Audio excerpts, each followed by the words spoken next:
Dear student, Microsoft এক্সেলের এটা একটা sample project. এই প্রজেক্টে কিছু স্টুডেন্টের নাম, ক্লাস, রোল নাম্বার এবং অ্যাডমিশন ডেট আমরা দেখতে পাচ্ছি।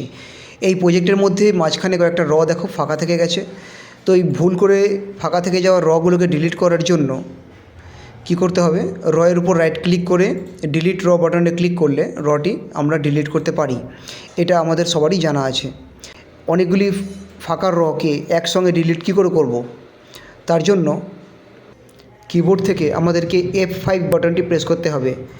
F5 বাটনটি প্রেস করলে আমাদের সামনে গো টু নামে একটি উইন্ডো খুলবে। এখান থেকে স্পেশাল বাটনে ক্লিক করতে হবে। ব্ল্যাঙ্ক নামে যে রেডিও বাটনটি রয়েছে এটাকে ক্লিক করে ওকে করতে হবে। ব্ল্যাঙ্ক গুলো অটোমেটিক্যালি সিলেক্ট হয়ে গেছে।